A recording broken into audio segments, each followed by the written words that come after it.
Merci comme ça de nous recevoir chez vous. Nous allons essayer encore de vous faire découvrir des univers que vous connaissez et certains que vous ne connaissez sûrement pas. A tout de suite.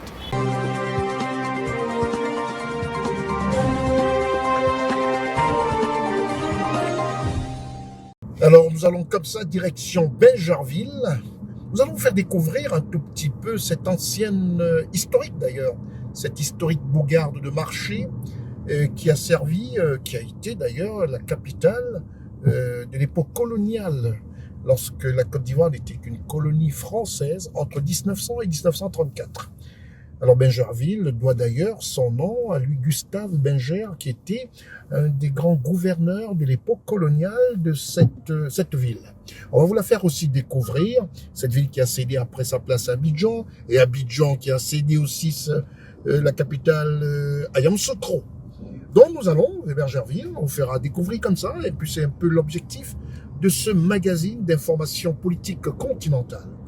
Et nous parlerons du Cameroun, énormément, avec le sommet des chefs d'État, on parlera de la Côte d'Ivoire, du Togo, du Bénin, et on aura surtout un grand format consacré à l'ambassadeur d'un pays francophone, d'expression française, mais qui est bilingue. Et ça fait plaisir, surtout avec l'ouverture du monde. Nous allons sur Bingerville, on va rouler un tout petit peu, mais c'est pratiquement dans le grand Abidjan aujourd'hui, une ville qui s'insère et qui se rapproche d'Abidjan. Restez des nôtres.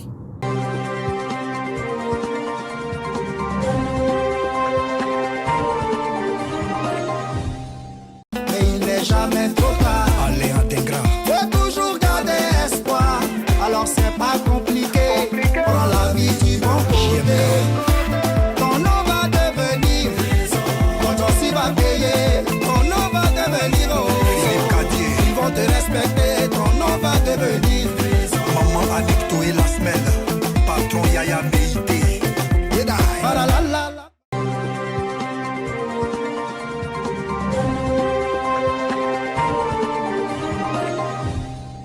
C'est tout à fait un grand plaisir de se retrouver ici. Ici, c'est l'orphelinat des garçons de Bingerville. Dans cet orphelinat, on a vu passer beaucoup de gens, beaucoup de personnes aujourd'hui qui sont dissimulées dans la nation ivoirienne. Dans ce magazine international d'information politique, il va être beaucoup rythmé par le Cameroun. Le Cameroun, parce que l'événement, ça a été le grand sommet qui a réuni tous les chefs d'État de la CEMAC.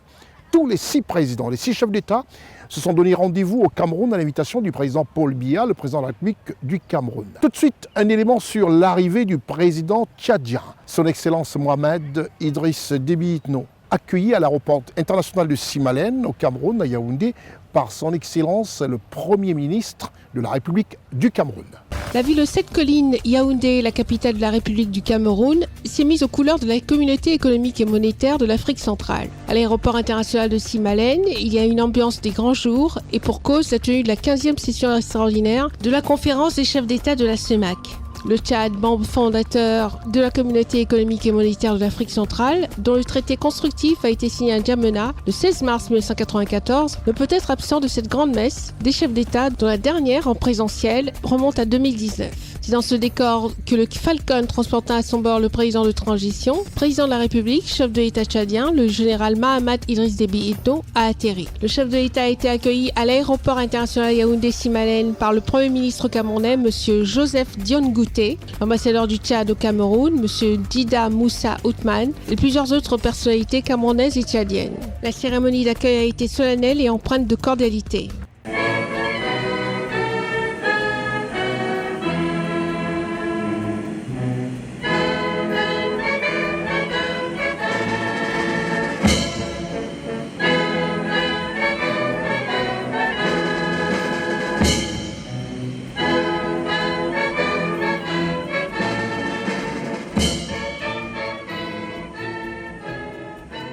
Après l'exécution de l'hymne de la CEMAC et les salutations des différentes personnalités, ont suivi l'accueil. Après ce moment solennel, le chef de l'État tchadien, le général Mahamat Idriss Déby Itno, et le Premier ministre Joseph Dione Gouté sont conduits au salon d'honneur où ils se sont entretenus pendant quelques minutes. À sa sortie de l'aéroport, le président de la République a dû marquer un arrêt pour communier avec la forte colonie tchadienne qui a fait le déplacement pour lui souhaiter la bienvenue.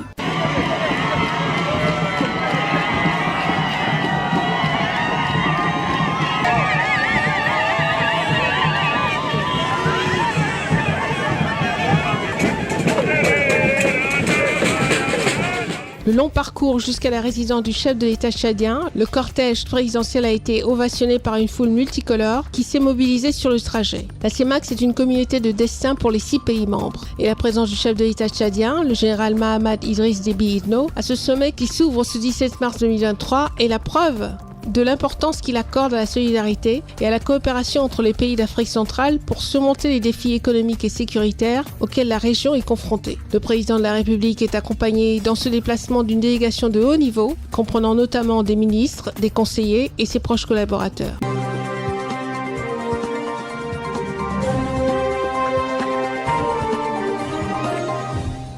C'est alors que le président tchadien a été reçu au palais présidentiel, au palais de l'Unité, qui est situé dans l'une des 7 collines de la ville de Yaoundé, par son Excellence le président de la République camerounaise, son Excellence Paul Biya. Et il a été accueilli comme ça à son arrivée par le très charismatique, à la stature imposante, le directeur du cabinet civil de la présidence de la République, M. Samuel Vandoayolo, qui avait à ses côtés le directeur du protocole d'État. Un reportage signé Gozon Richard et Charlotte Abdoulaye. Le palais de l'Unité a accueilli une rencontre de haut niveau entre le président de transition du Tchad, chef de l'État le général Mahamat Idriss Déby Itno, et son homologue camerounais, son Excellence Paul Biya. C'est la première rencontre en tête-à-tête entre les 2 chefs d'État au palais de l'Unité. La rencontre était cordiale et dénote les cordiales relations d'amitié et de coopération entre le Tchad et le Cameroun. La communauté économique et monétaire de l'Afrique centrale, les relations bilatérales, le continent africain et ses défis, la géopolitique mondiale. Les 2 chefs d'État n'ont omis aucun sujet d'intérêt commun pour leurs pays respectifs. Le chef de l'État camerounais et son homologue tchadien ont avant tout souligné les liens d'amitié et de coopération qui existent entre le Cameroun et le Tchad, les 2 pays frontaliers et alliés dans la lutte contre le terrorisme et l'insécurité dans la région du lac Tchad. Les 2 hôtes ont également évoqué les questions économiques et commerciales dans le domaine de l'énergie et du transport, ainsi que des projets d'intégration régionale dans la zone CEMAC. Les 2 chefs d'État ont abordé les défis sécuritaires et humanitaires dans la région du Sahel et ont affirmé leur engagement à travailler ensemble pour y faire face. Au niveau international, les 2 chefs d'État ont discuté des enjeux liés à la pandémie du Covid-19, ainsi que des questions de paix et de sécurité en Afrique, particulièrement en Libye, sans oublier le changement climatique, le développement durable et la coopération sud-sud.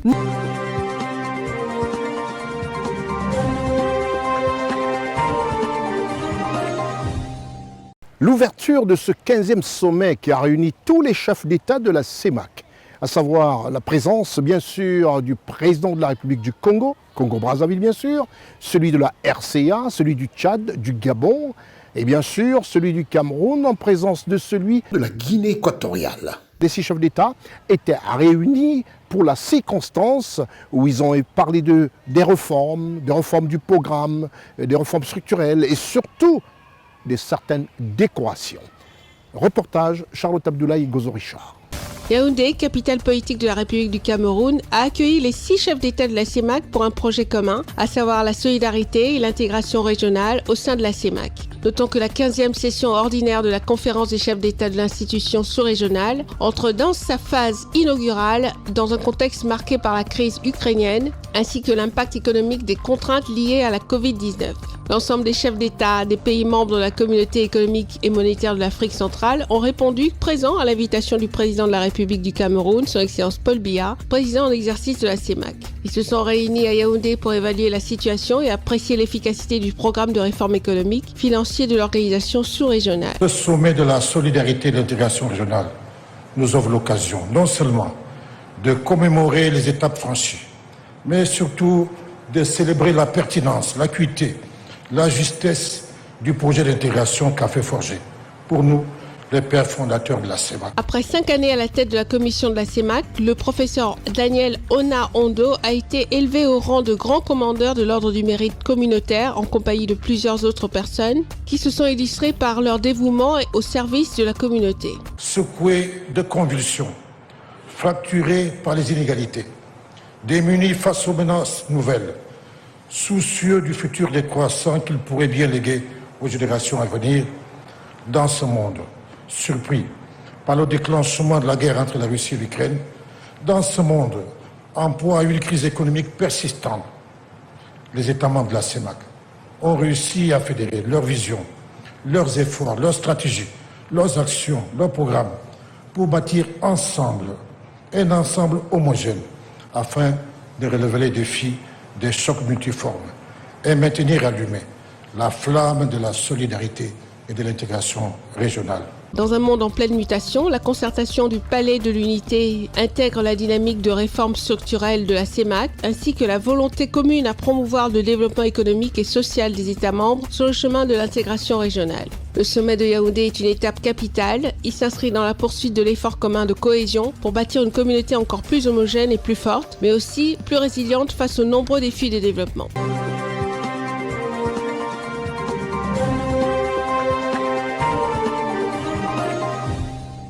C'est alors qu'à la clôture de cette conférence, au terme des travaux, le président d'exercice de cette union, son Excellence Paul Biya, a passé le flambeau au président de la République centrafricaine, son Excellence Faustin Archange Touadéra. Charlotte Abdoulaye, Gozo Richard. La 15e session ordinaire de la conférence des chefs d'État et de gouvernement de la Communauté économique et monétaire de l'Afrique centrale, qui s'est tenue à Yaoundé au Cameroun ce 17 mars 2023, a été l'occasion pour le président de la République du Cameroun, son Excellence Paul Biya, et ses pairs de se retrouver. Le congrès ordinaire s'est achevé sur une note totale satisfaisante au terme d'une intense journée de travail, comme l'a relevé le chef d'État camerounais, son Excellence Paul Biya, dans son discours de clôture, et je cite, « Nous avons mesuré les avancées enregistrées et les efforts qui restent encore à faire. Les avancées constatées dans le cadre de l'intégration de nos économies augurent des perspectives encourageantes. Au terme des travaux, le président de la République du Cameroun, son Excellence Paul Biya, président en exercice de la CEMAC depuis le 24 mars 2019, a passé le témoin ce 17 mars 2023 à son Excellence Faustin Archange Touadéra, président de la République centrafricaine. En remerciant les chefs d'État et les peuples de la CEMAC pour le soutien qu'ils lui ont apporté durant son mandat, le président de la République du Cameroun, son Excellence Paul Biya, a assuré le président en exercice entrant de la CEMAC de sa confiance, de sa disponibilité à l'accompagner dans sa mission dans l'intérêt des peuples de la sous-région. Le président de la République centrafricaine, son Excellence Faustin Archange Touadéra, s'est engagé à poursuivre les réformes pour le développement dans la sous-région ainsi que les résolutions prises à l'issue des travaux du sommet de Yaoundé. Mais les priorités ont été définies, c'est-à-dire que, vous savez, au niveau de notre organisation, les décisions sont prises par la conférence des chefs d'État. Donc, des orientations sont déjà données. Les priorités, nous les avons définies ensemble. Et je suis chargé de les mettre en œuvre. Les résolutions sur les réformes économiques et monétaires, et particulièrement celles en rapport avec le franc CFA, étaient la plus attendue à la fin de cette 15e session ordinaire de la conférence des chefs d'État et des gouvernements de la Communauté économique et monétaire de l'Afrique centrale. Sous le contrôle du chef de l'État centrafricain, son Excellence Faustin Archange Touadéra, la Banque des États d'Afrique centrale devra pousser davantage ses réflexions pour trouver des solutions adéquates à ce problème dont la souveraineté économique et monétaire des États dépend. Il y a déjà eu une première réflexion sur lesquelles nous avons travaillé hier. Nous avons demandé à nos institutions spécialisées au niveau de la Commission, de la CEMAC et au niveau aussi de la PEAC de poursuivre les réflexions. Et dans un délai très court, nous reviendrons. M. Balthazar Ngonga Ejo est le nouveau président de la commission de la CEMAC. Sa nomination a été actée à l'issue de cette 15e session ordinaire des chefs d'État de la CEMAC tenue ce 17 mars à Yaoundé. Il remplace à ce poste le Gabonais Daniel Ona Ondo.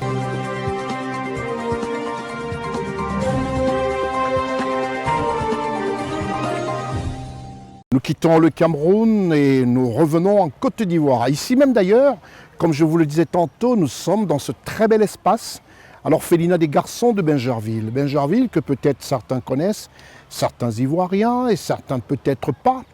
Et pour les 54 pays africains, retenez que nous sommes en Côte d'Ivoire, Bingerville à l'orphelinat des garçons. Et nous allons parler de la Côte d'Ivoire avec cette rencontre entre l'envoyé spécial de la République angolaise qui a été reçu en audience par le président de la République de Côte d'Ivoire, tout en vous rappelant que la Côte d'Ivoire et l'Angola entretiennent des relations fraternelles depuis l'époque d'indépendance, depuis l'époque des pères fondateurs des deux nations. Et cette relation fraternelle est entretenue par les différents successeurs. Le président de la République de Côte d'Ivoire, son Excellence Alassane Ouattara, a reçu le ministre des Relations extérieures de l'Angola, qui était porteur d'un pli fermé du président de la République angolaise, adressé à son Excellence le Président de la République de Côte d'Ivoire. Ensemble, ils ont évoqué certains sujets. Un reportage de Koulibaly Ousmane et de Muriel Kwaku. Ce lundi 20 mars 2023, en présence du directeur de cabinet du président de la République, M. Fidel Sarasoro, et de Mme Kandia Camara, ministre d'État, ministre des Affaires étrangères de Côte d'Ivoire, son Excellence Alassane Ouattara, président de la République de Côte d'Ivoire, a accordé une audience à M. Tété Antonio, ministre des Relations extérieures de la République d'Angola, ainsi qu'à la délégation qui l'accompagne. Le ministre angolais des Relations extérieures, M. Tété Antonio, était porteur d'un message du président angolais sous pli fermé destiné exclusivement à son homologue ivoirien. Un entretien autour duquel, outre la remise du pli présidentiel, le chef de l'État de Côte d'Ivoire, Alassane Ouattara, et le ministre angolais ont évoqué le raffermissement des relations entre les peuples angolais et ivoiriens. C'est alors qu'à la fin de cet entretien, M. Tété Antonio, ministre angolais des Relations extérieures, aux côtés du ministre d'État, ministre des Affaires étrangères de Côte d'Ivoire, s'est adressé au micro de CNN. Nous avons transmis un message écrit du président João Lourenço à son frère, M. le Président. Et comme vous savez, moi-même, je ne sais pas ce qui était écrit dans le message. Donc, on ne révèle pas le contenu d'un message d'un chef d'État à son homologue. Mais vous comprenez bien que nous sommes là dans le cadre de relations historiques qui nous lient, qui lient la République d'Angola et la Côte d'Ivoire. Et dans ce cadre-là, les deux chefs d'État maintiennent des relations aussi fraternelles que nous voudrions bien traduire à des actions concrètes dans le cadre de la coopération entre nos deux pays et dans le cadre aussi de mécanismes que nous avons créés entre nos deux pays pour pouvoir faire en sorte que nos pays se connaissent mieux et nos peuples aussi se rencontrent beaucoup plus. C'est aussi pour dire que ce n'est pas seulement une affaire de diplomates, mais c'est surtout une affaire de peuple ivoirien et le peuple angolais. C'est ce dont nous avons parlé avec M. le Président. Et sans doute, nous avons aussi abordé certaines questions qui sont d'intérêt commun, des questions régionales et les questions internationales. Il est à noter que la Côte d'Ivoire et l'Angola entretiennent des relations historiques.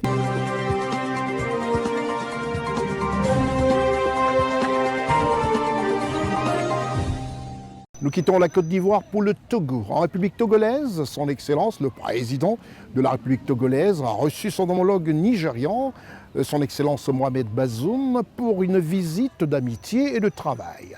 Les deux chefs d'État ont eu un tête-à-tête où ils ont évoqué de nombreux sujets. Un reportage signé Muriel Kwaku et Marcel Bassolé.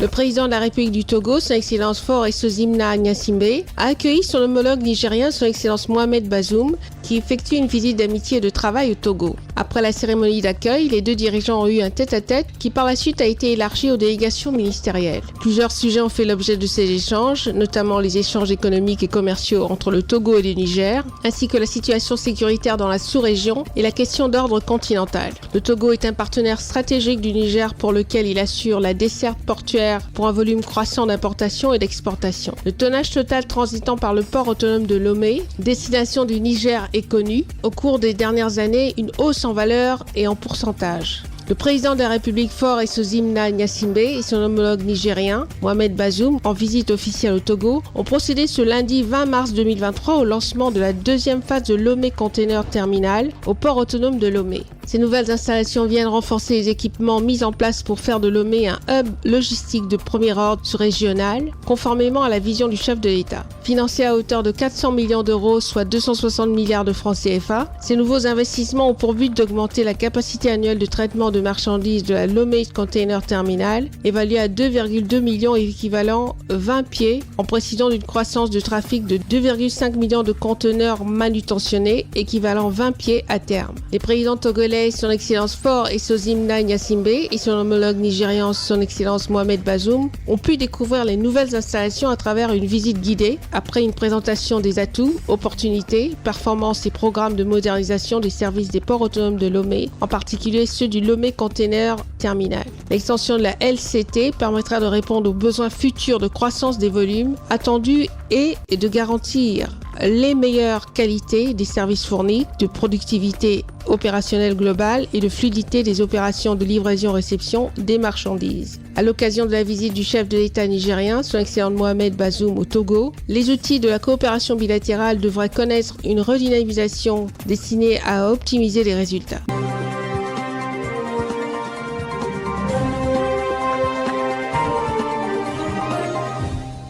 Son Excellence Amor Frita, ambassadeur d'Algérie en République du Tchad, en fin de mission, est allé faire ses civilités au président de la République. Ensemble, ils ont évoqué des sujets et sa satisfaction d'avoir été représentant de ce pays frère au Tchad, l'Algérie, qui entretient des relations très fraternelles avec le Tchad. Un reportage, Charlotte Abdoulaye et Marcel Bassolé.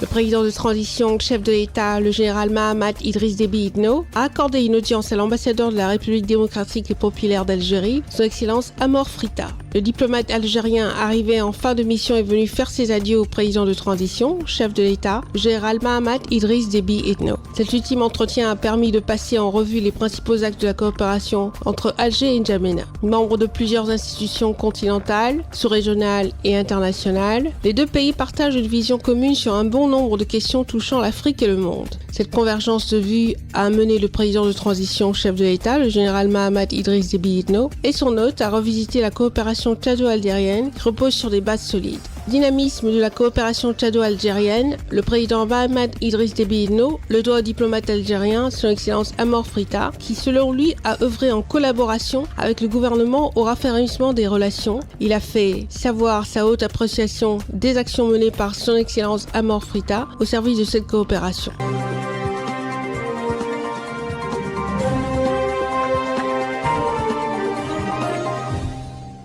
Impossible de parler de certains pays d'Afrique qui réussissent, qui émergent, sans évoquer la République du Sénégal, avec à sa tête un homme d'un charisme et surtout qui a une vision, le président de la République Macky Sall, qui a fait du Sénégal une destination appréciée par les investisseurs, par les touristes et surtout par tout le milieu international.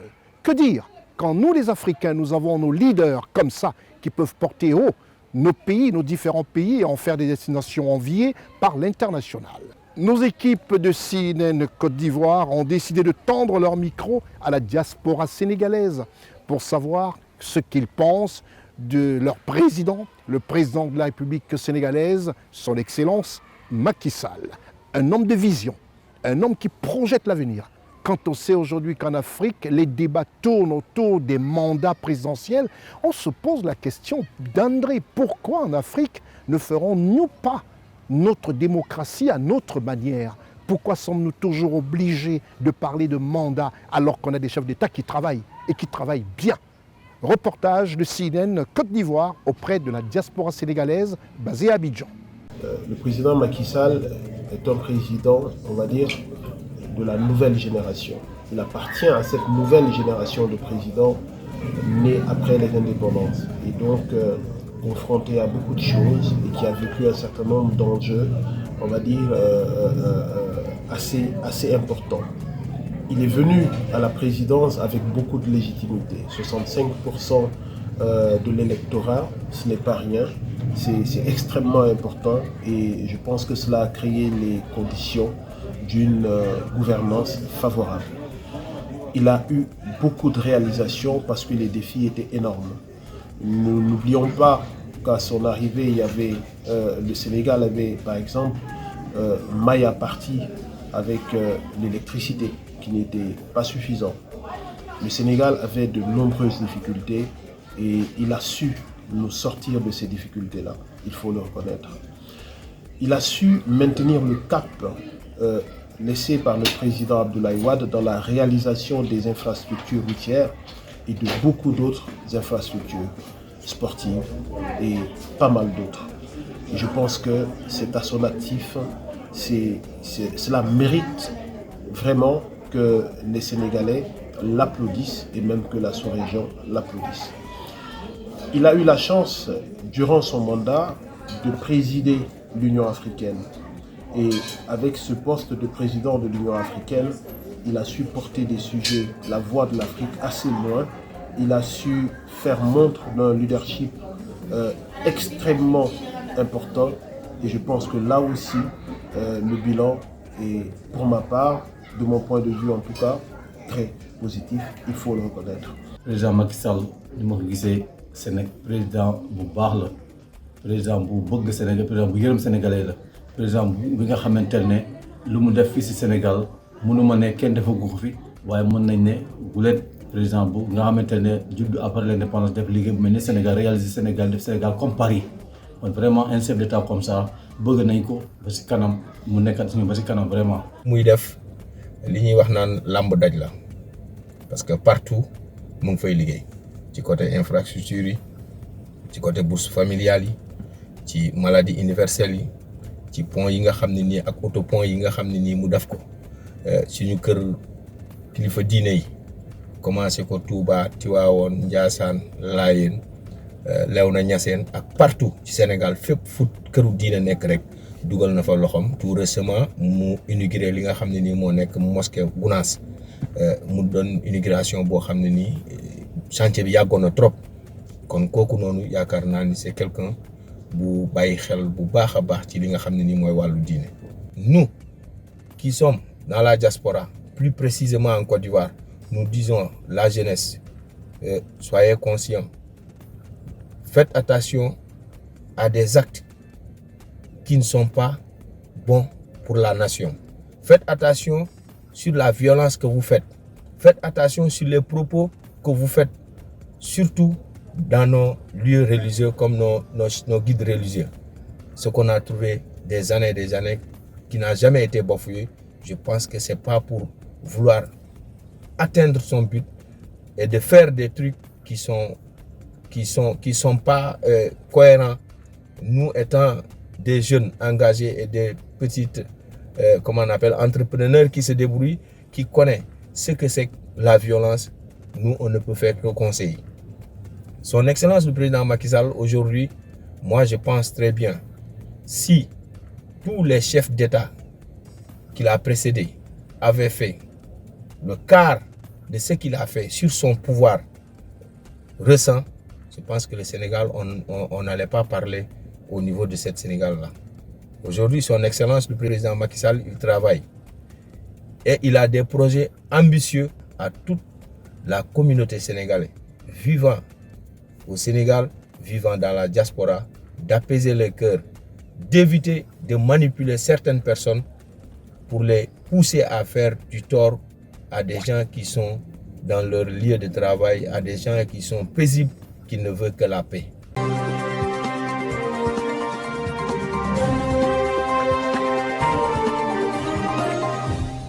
Après le Sénégal et sa diaspora en Côte d'Ivoire, nous allons parler de la République du Bénin.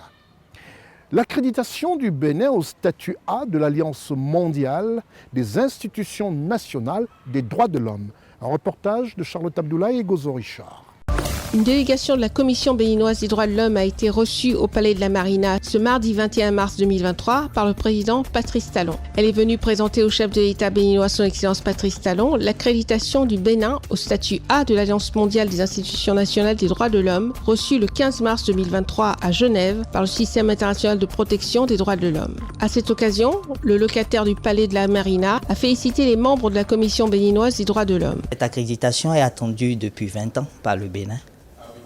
Nous l'avons obtenu en 40 mois de mandature et 12 mois après, le certificat nous a été délivré à Genève le 15 mars dernier.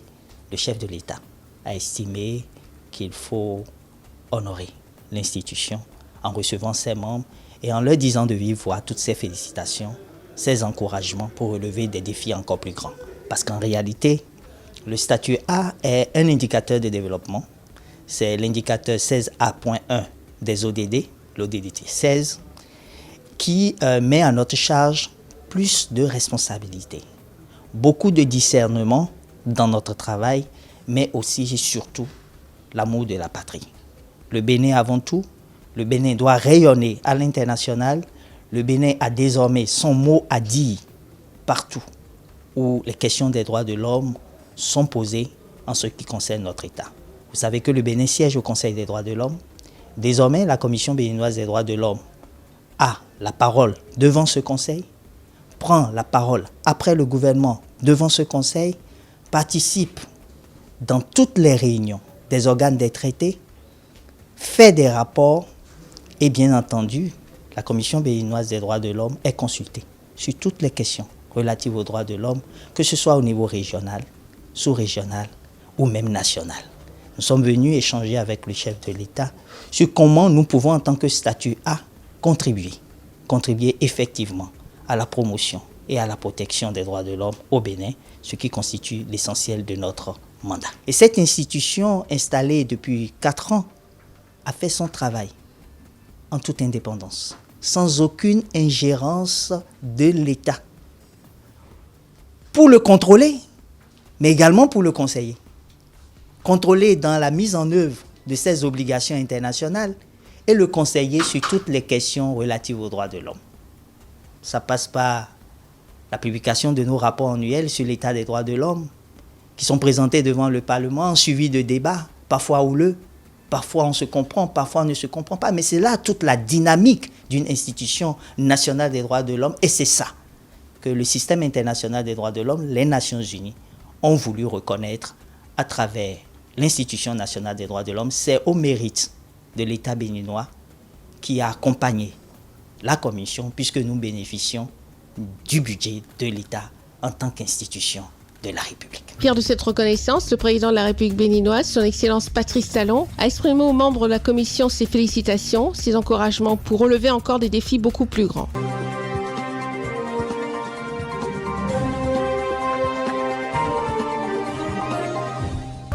Le kaolin ou encore kalaba est une substance argileuse que l'on retrouve sur des roches sédimentaires. Malgré sa provenance, il reste un produit très prisé par de nombreuses femmes. J'ai commencé à prendre du kalaba au moment où j'étais employée et que je travaillais jusqu'au soir vers 17h ou 18h sans rien manger. À la sortie du boulot, je n'arrivais pas à manger un repas pimenté. Le ventre me brûlait. J'ai donc commencé à consommer du kalaba et cela me soulageait. En plus de ce sentiment de bien-être que l'on ressent à sa consommation, le kaolin ou encore kalaba est très apprécié des femmes enceintes et il soulagerait des nausées. Cette revendeuse de kaolin, ou encore appelée kalaba, donne des explications sur la consommation. Selon moi, c'est une infection qui est à la base du désir de consommer du kalaba. Et peu importe la vitamine que tu prends, le kalaba aspire ton sang. Du coup, si tu souffrais déjà de cette infection avant d'avoir une grossesse, c'est évident que tu consommes du kalaba. Pour le corps médical, la consommation du kaolin ou encore kalaba est fortement déconseillée aux femmes enceintes, ceci en raison de sa teneur en argile. Sa consommation l'exposera à de graves problèmes de santé. C'est au début de la grossesse et on a besoin de certains produits pour aider la femme pour bien garder sa grossesse. La consommation de kalaba va éliminer ces produits. Le processus normal de la formation du bébé sera un peu entravé. Donc la grossesse peut ne pas évoluer normalement et peut conduire à des fausses couches, à des retards de croissance du bébé dans le ventre ou peut conduire à des décès du bébé. En lieu et place de la consommation du kaolin ou encore kalaba, dont les propriétés seraient sédatives, il est plus conseillé de privilégier les aliments riches en fer. Les aliments qui sont riches en fer, nous les connaissons. Nous avons les poissons, nous avons les viandes, les végétaux verts de chez nous. Nous avons aussi les légumineuses, le haricot, le soja, le vanso, le cassoulet, les petits pois, qui sont des groupes alimentaires qui contiennent de très bonnes quantités de fer, de très bons apports nutritionnels en fer. Donc tous ces groupes d'aliments-là, en les mangeant de façon diversifiée, ça peut vraiment combler les besoins en fer et faire en sorte que la femme enceinte ne souffre pas d'anémie. La conséquence de la consommation du kaolin ou encore kalaba sur la santé, à court, moyen et long terme, sont très dangereuses.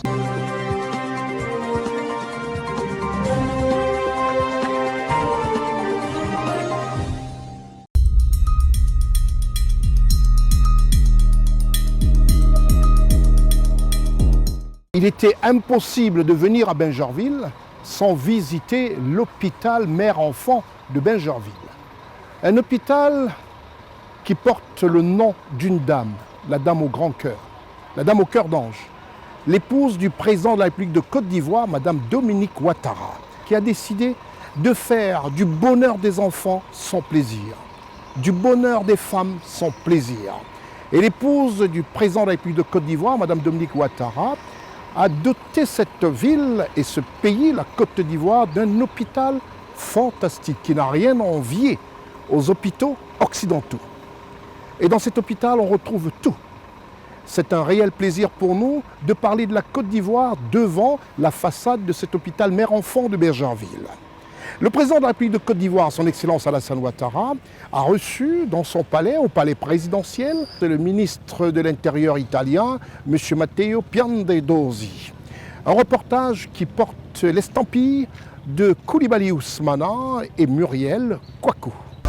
Le président de la République de Côte d'Ivoire, son Excellence M. Alassane Ouattara, a échangé ce mercredi 22 mars 2023 au palais de la présidence de la République avec le ministre italien de l'Intérieur, M. Matteo Piantedosi. Le renforcement de la coopération entre la Côte d'Ivoire et l'Italie, notamment dans le domaine de la sécurité, a été au cœur de l'entretien de ce mercredi 22 mars 2023 entre le président de la République Alassane Ouattara et le ministre italien de l'Intérieur, M. Matteo Piantedosi. Outre la sécurité, le ministre italien de l'Intérieur a souligné avoir exploré avec le président de la République de Côte d'Ivoire, son Excellence M. Alassane Ouattara, d'autres secteurs de coopération d'intérêt commun pour les deux pays. Je veux remercier le président de la République de la Côte d'Ivoire et Monsieur le ministre, car j'ai eu un grand honneur d'être reçu aujourd'hui. Donc cette mission a été très importante. Tout d'abord, pour ce que nous avons fait ensemble, pour les rapports que nous avons créés avec les institutions, les 4 postes de frontière, la Côte d'Ivoire a une activité de contrôle des frontières terrestres. Et surtout, il y a eu cette possibilité de discuter aussi d'une future collaboration sur d'autres volets, d'autres thèmes qui sont d'intérêt commun. J'ai voulu porter au président ce grand partage et volonté de collaborer avec la Côte d'Ivoire. Il est à noter que le ministre ivoirien de l'Intérieur et de la Sécurité, le général Vagondo Diomandé, a pris part à la rencontre.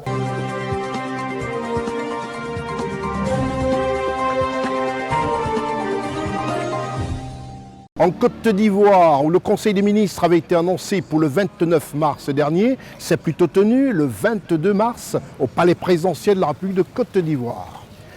À ce Conseil des ministres qui montre encore une fois que le président de la République, le président Alassane Ouattara, veille au grain et surtout fait travailler son gouvernement pour le bonheur des populations ivoiriennes. Le gouvernement au grand complet assistait à ce Conseil des ministres présidé par son Excellence Alassane Ouattara, comme pour dire que la Côte d'Ivoire est au travail. Et grâce à ce travail, les populations peuvent espérer des lendemains et des jours meilleurs. Un reportage de Coulibaly Ousmane et de Muriel Kouakou.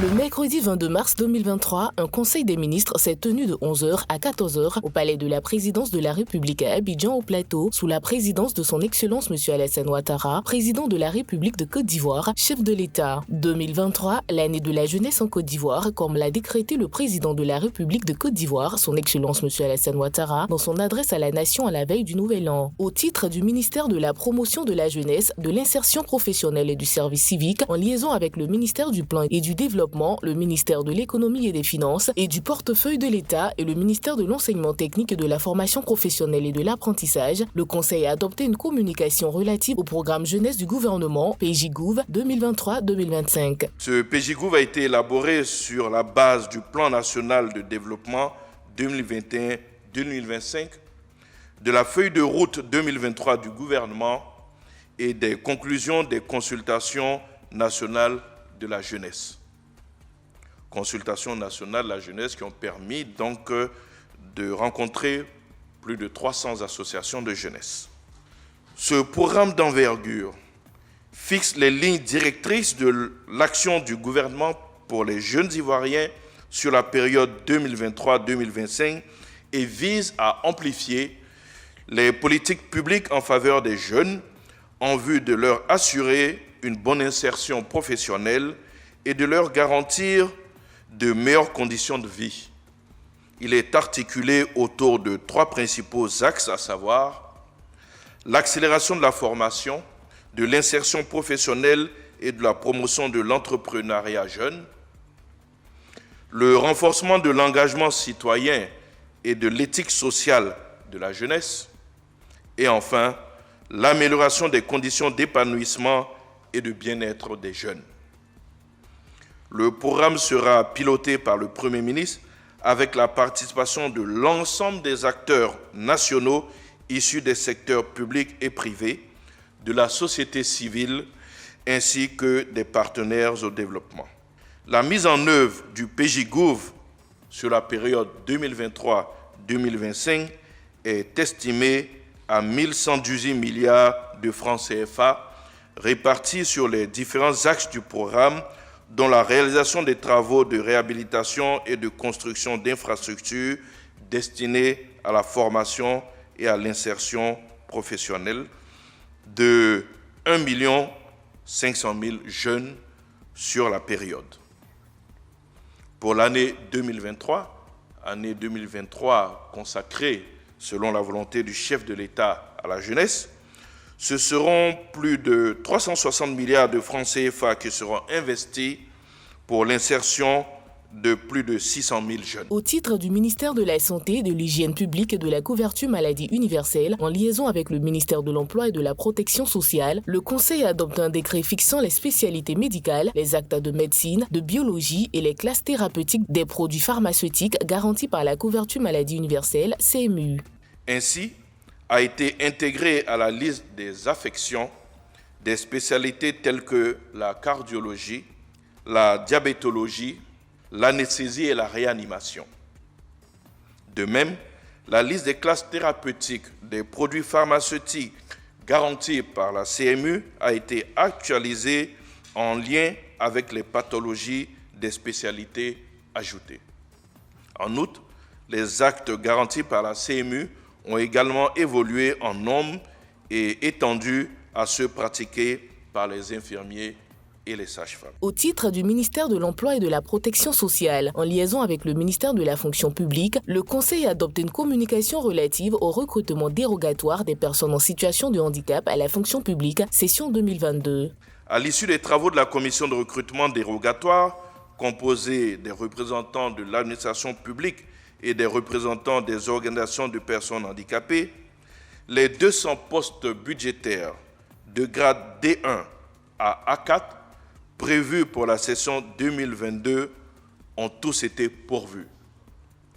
Ainsi ont été retenus sur 1012 dossiers validés, 100 handicapés moteurs, soit 50%, 35 handicapés auditifs, soit 17,5%, 37 handicapés visuels, soit 18,5%, et 25 autres personnes, soit 12,5%, portant des handicaps liés aux troubles du développement. Prenant en compte la volonté du chef de l'État, comme je l'ai indiqué tout à l'heure, de faire de l'année 2023 l'année de la jeunesse, et tenant également compte de l'équité de cette initiative, le Conseil a instruit le ministre de l'Emploi et de la Protection sociale et l'ensemble des ministres concernés à l'effet de prendre les dispositions idoines en vue d'ouvrir pour l'année 2023 une autre session de recrutement dérogatoire des personnes en situation de handicap à la fonction publique. Mesures individuelles. Au titre du Premier ministre, chef du gouvernement, le Conseil a adopté une communication relative aux délibérations du comité chargé de l'examen des projets de nomination dans les départements ministériels, les établissements publics nationaux EPN et autres structures sous tutelle du 7 mars 2023. La liste des départements ministériels et autres structures concernées ainsi que des personnes nommées et de leurs fonctions est jointe en annexe au présent communiqué. Le prochain Conseil des ministres se tiendra le mercredi 5 avril 2023 à Abidjan.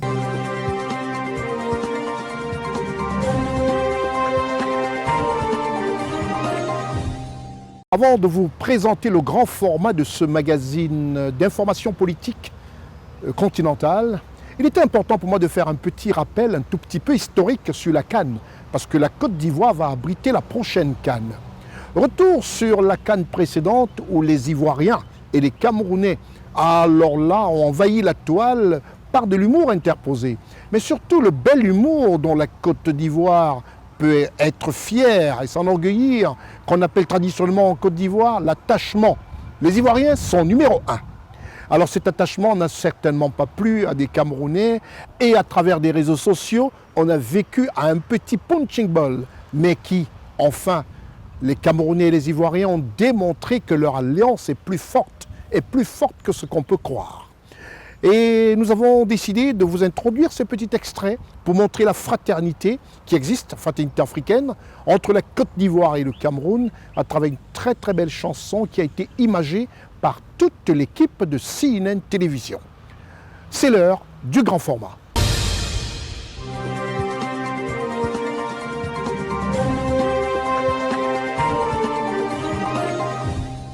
Le grand format est consacré à un diplomate fin, charismatique, quelqu'un qui a la maîtrise de la diplomatie internationale, très bilingue. Il est tout simplement ambassadeur de la Côte d'Ivoire au Cameroun.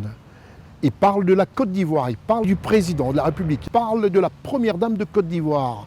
Enfin, diplomate, il a su tout simplement dissiper toutes les incompréhensions existantes avec une certaine presse qui n'avait pas la maîtrise de ce qui se passait en Côte d'Ivoire. Il y a 8 ans de cela, il nous a accordé une interview dans la succursale des locaux de CNN Télévision à Douala, au Cameroun.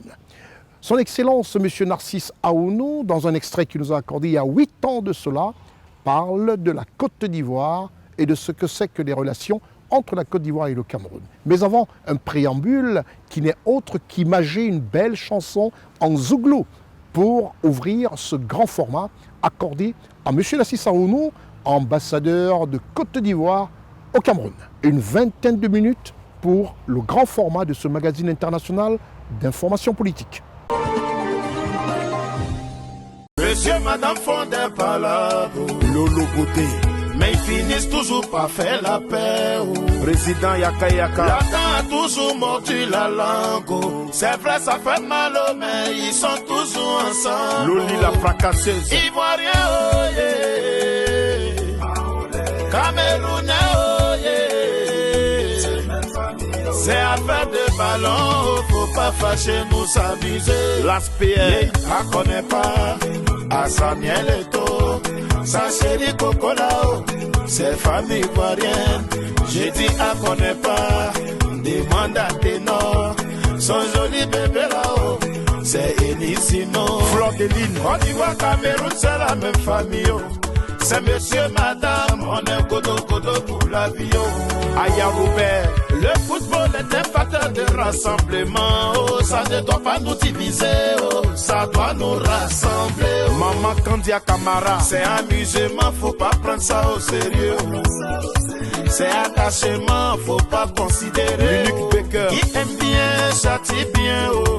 Entre nous on se connaît au Côte d'Ivoire, Cameroun, c'est la même famille. Elle connaît pas, à Emma Lolo, sa meilleure copine là-haut, c'est Coco Emilia. J'ai dit faut demander à Ibidero, sa meilleure c'est là-haut, c'est Nathalie Koa. Ivoirien, oh yeah. À la Fewakili, Camerounais, oh yeah. Ambassadeur pour Saïd. C'est affaire de ballon, faut pas fâcher, nous s'amuser. Vous serez très bien accueillis avec tous les honneurs, chers frères. Quand ils voient pays hospitalier, vous ouvrez ses bras pour la cano. Joli pays, il y a des jolis hôtels. Issoufou Koulibaly, le bienfaiteur de Yopougon. Il y a des bons partout, même dans nos goudrons, il y a la lumière dedans. Quand ils voient, yeah, elle connaît pas, à papa Ado, son meilleur ami là-haut, c'est papa Bia. J'ai dit, elle connaît pas, à Bola Ouma, son bon petit là-haut, c'est David Eto, la fait cafou. Allez babaya, allez mamaya, atroba titi amaya, allez mamaya, Souleymane Kamagate, le ministre Kakabe, Mamadou Touré, le ministre de la jeunesse, Touré Souleymane, PS. Le ministre Amadou Koné, toi qui te dis merci. Ivoirien, oh yeah. Camerounais, oh yeah. C'est affaire de ballon, faut pas fâcher, nous s'amuser. Excellence, monsieur l'ambassadeur, merci comme ça de nous accorder cette interview. Une interview, on va éclairer un tout petit peu les téléspectateurs, parce qu'il faudrait vous rassurer aussi, vous dire, je crois que c'est un secret de polichinelle, la Côte d'Ivoire avait suscité des débats passionnants sur des problèmes politiques, la politique de Côte d'Ivoire. Et là, vous êtes en pleine tournée régionale. C'est quand même surprenant pour un ambassadeur et ça fait plaisir de voir que vous êtes en pleine tournée régionale. Vous avez rencontré le président d'un grand groupe du Cameroun, ECAM. Alors, quel est l'objectif réel de votre tournée régionale ici même dans l'escale de Douala? Merci mon frère. Vous savez, ça fait longtemps que je ne vous ai pas vu. Après la présentation de mes lettres de créance au président Paul Biya, et après avoir salué les présidents d'institutions, je suis venu rencontrer le patronat afin que le pont soit mis entre les hommes d'affaires ivoiriens et les hommes d'affaires camerounais. Et je vais profiter de cette occasion pour lancer un message à mes compatriotes, s'agissant surtout de leur comportement au Cameroun. Il faudrait qu'ils respectent le pays hôte, ses lois, qu'ils s'acquittent de leur carte de séjour. On a pris l'habitude de dire que la Côte d'Ivoire et le Cameroun sont deux pays jumeaux, deux pays frères. Et c'est ce message-là que je suis venu faire passer, qu'on mette de côté toutes nos appartenances idéologiques, politiques, et que nous formions la même famille, parce que la Côte d'Ivoire is back. Nous avons tourné la page et nous sommes à l'heure de la reconstruction de notre pays. C'est un peu ce message, très cher frère, que je suis venu livrer à mes frères ivoiriens à Douala. Alors, Excellence, dites-nous, qu'est-ce que vous pouvez dire aux Camerounais aujourd'hui qui veulent investir en Côte d'Ivoire? Les portes de la Côte d'Ivoire sont ouvertes et nous avons rencontré le patronat et les différents démembrements du patronat camerounais. Nous les invitons. Nous avons une organisation en Côte d'Ivoire qu'on appelle le CPC. En une journée, ils peuvent ouvrir une entreprise. Déjà, depuis que nous sommes là, 4 grandes sociétés camerounaises se sont installées déjà à Abidjan. Et c'est le vœu pieux des deux chefs d'État, afin qu'il y ait échange entre les hommes d'affaires camerounais et les hommes d'affaires ivoiriens. Nous sommes en train de revisiter l'obtention des visas et autres pour que la circulation des biens et des personnes se fasse. Le débat politique sur la Côte d'Ivoire, Excellence, a été très houleux au Cameroun. Quel éclairage pouvez-vous nous apporter? Et très cher frère, vous-même, vous venez d'arriver de Côte d'Ivoire. Parfois, nous sommes surpris par une certaine presse et dans ses commentaires. Et nous trouvons qu'ils sont en déphasage avec la réalité du terrain. Raison pour laquelle, sur instruction du ministre de la Communication, nous avons invité un certain nombre de journalistes à séjourner en Côte d'Ivoire pour voir la réalité sur le terrain. Dieu merci, ils sont revenus très convaincus et ils nous ont dit qu'ils ont été trompés. Comme vous le savez, dans la réalité, dans toute vie, il y a de temps en temps des difficultés. La Côte d'Ivoire connaît ces difficultés, mais ces difficultés sont derrière nous. Nous sommes orientés vers le développement. La réconciliation est une chose vraie en Côte d'Ivoire. Et vous verrez qu'en Côte d'Ivoire, aujourd'hui, nous venons d'inaugurer le 3e pont. Alors les Camerounais, comme toute la planète d'ailleurs, ça a été repris en Mondovision, ont regardé l'inauguration du nouveau pont qui porte le nom Aimé-Henri Konan Bédié. Alors, Excellence, Monsieur l'Ambassadeur, pourquoi, dites-nous, pourquoi le président Ouattara, au lieu de bâtir ce pont de son nom, a-t-il préféré entériner le nom comme ça, rendre un hommage particulier au président Henri Konan Bédié? C'est une leçon véritable en Afrique quand on regarde ses compères ou encore d'autres chefs d'État africains qui auraient dû récupérer cette appellation, surtout que le pont est très très beau. Alors pourquoi cela a été fait ainsi? Pourquoi le président Ouattara a-t-il décidé de bâtir ce pont Henri Konan Bédié? Le pont porte le nom Aimé Henri Konan Bédié. Il fut l'initiateur de ce projet. Et au sortir du Golfe, au vu de tout ce que ce monsieur a fait, c'est en quelque sorte le pont Henri Konan Bédié ou le pont de la réconciliation. Pour vous dire que tout est fini et que vous qui êtes au Cameroun, qui faites des débats dépassés, que nous les Ivoiriens sur le terrain, quand nous regardons ces débats, nous sommes dépassés parce que nous disons, est-ce que c'est de la Côte d'Ivoire qu'on parle? Les Ivoiriens ont dépassé ce genre de débat et ils sont en train de voir comment faire pour reconstruire le pays. Et cette reconstruction est réelle sur le terrain. C'est la raison pour laquelle nous les invitons de temps en temps à venir en Côte d'Ivoire afin de corriger un peu les a priori que certaines personnes ont sur la Côte d'Ivoire. De grâce, la Côte d'Ivoire n'est pas ce dont ils pensent. Il ne faudrait pas qu'ils se fassent manipuler. La réalité est tout autre.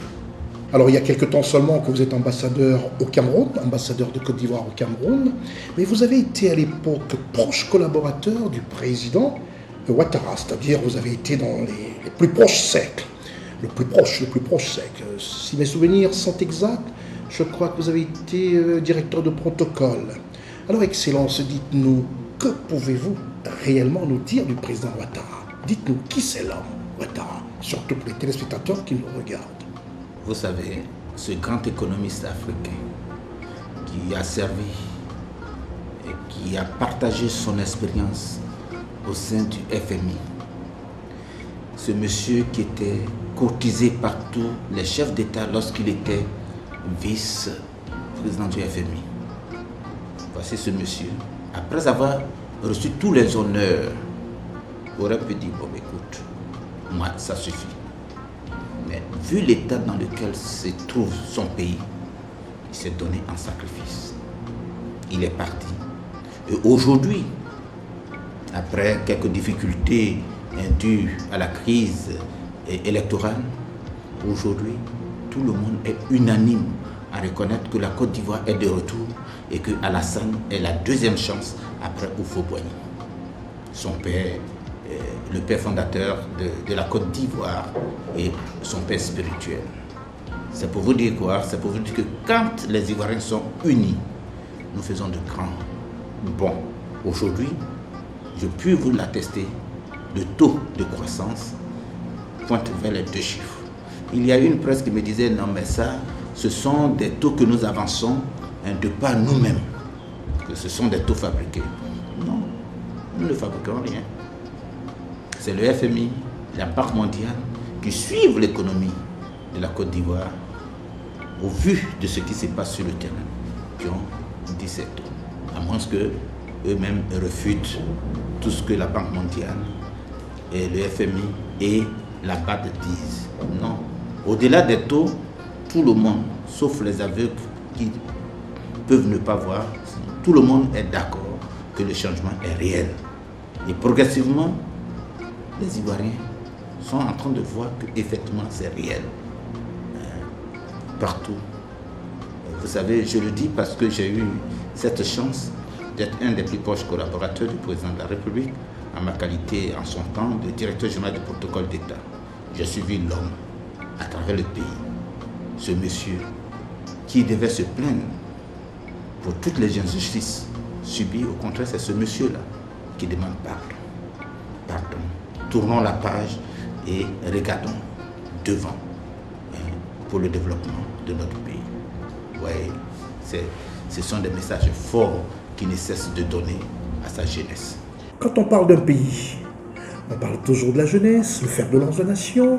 On sait qu'il y a eu, disons, un stand-by en Côte d'Ivoire sur le plan estudiantin. Les étudiants, il n'y avait plus de cours. Aujourd'hui, 5 universités flambant neuves en Côte d'Ivoire. Parlez-nous un peu de cette aventure, du concret. On a un pont, on a des universités neuves. Qu'est-ce que vous pouvez nous dire? Le message fort est que le développement humain est une politique fondamentale pour le président de la République.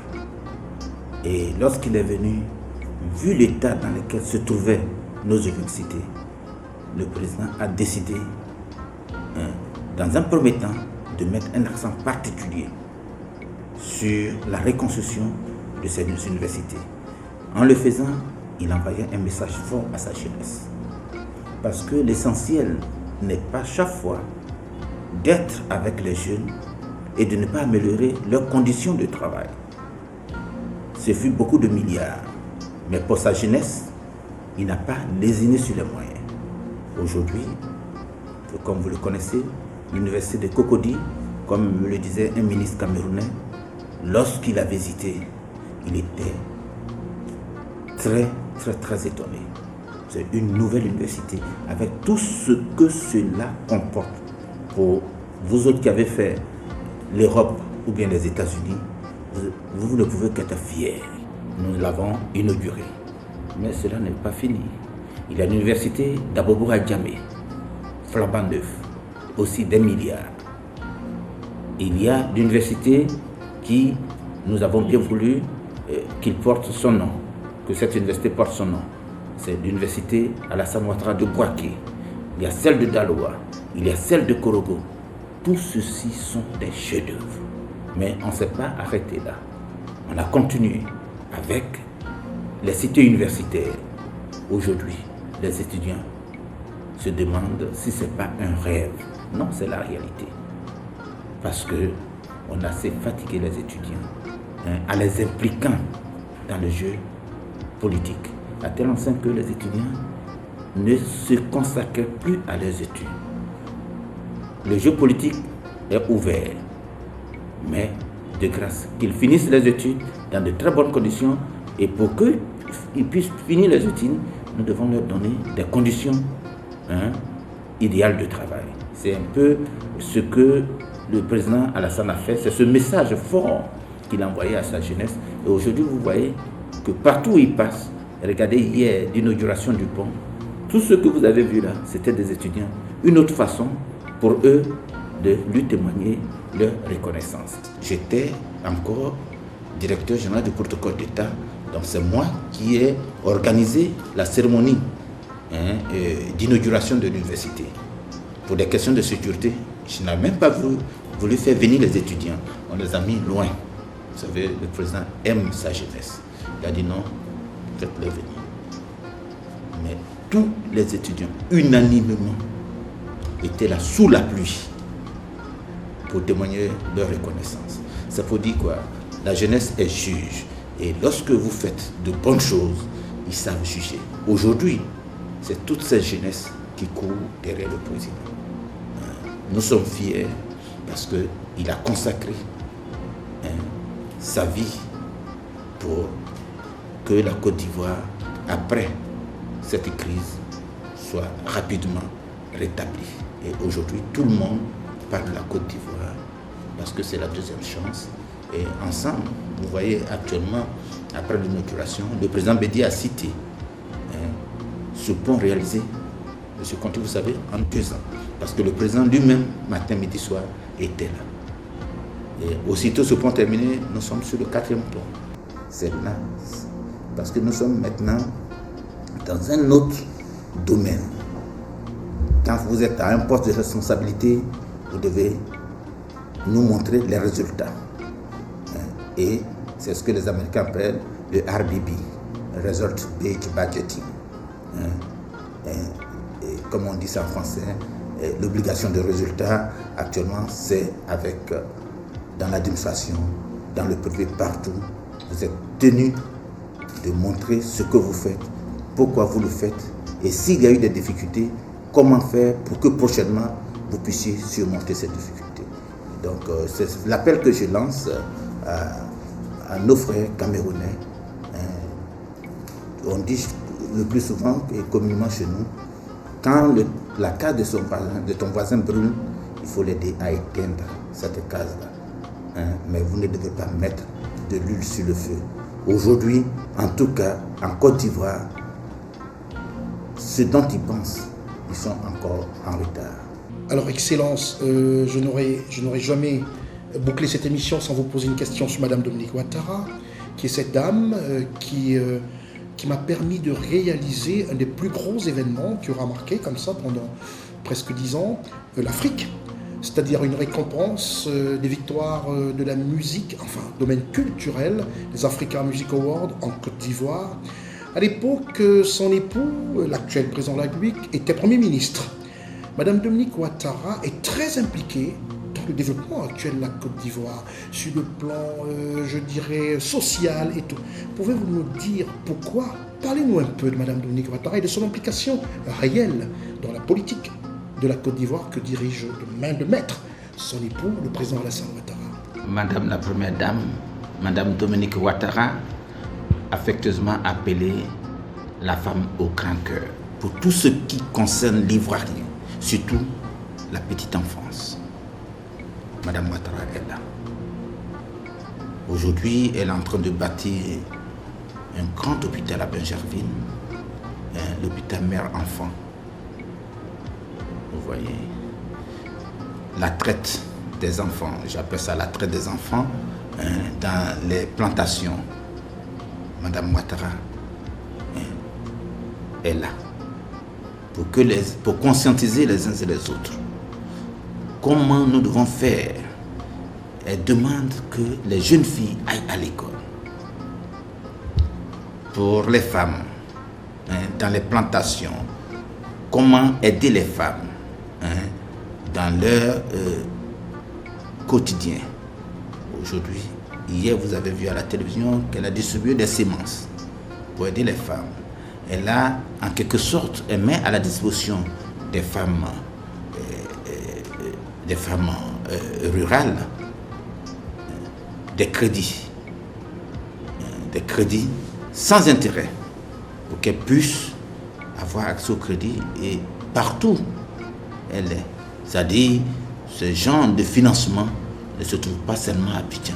Maintenant, toutes les grandes régions, elle prend son bâton de pèlerin pour conscientiser les femmes. Au niveau de la scolarité, conscientiser les jeunes filles et aller à l'école. Vraiment, actuellement, tout le monde ne fait que tarir de l'éloge sur ces actions sociales. Et c'est la raison pour laquelle on appelle Madame la Première Dame la femme au grand cœur. Tout en vous remerciant, Excellence, Monsieur Aounou Narcisse, ambassadeur de Côte d'Ivoire, désormais au Cameroun, tout en remerciant toute mon équipe et moi-même d'ailleurs, tout en vous remerciant, et je crois que les Camerounais, nombreux, les Africains, même les Ivoiriens, résidant au Cameroun, et ceux qui, même en Côte d'Ivoire, regardent cette émission, sont flattés. On vous a écouté, vous êtes une voix autorisée, un homme politique, ambassadeur de Côte d'Ivoire, désormais au Cameroun. C'est un grand honneur pour toute mon équipe et moi-même de vous avoir reçu comme ça. Et je peux tout simplement dire à tous et à toutes, c'est terminé pour cette émission. On se retrouve au prochain numéro. À très bientôt. Au revoir.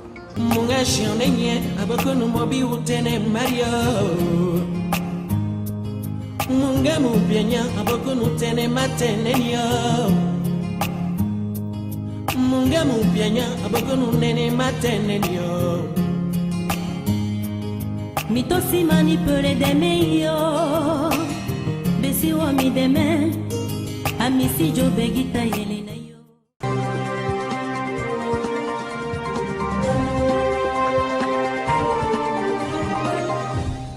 C'est terminé pour cette émission. C'est Abdoulaye la caméra et toute l'équipe de reportage.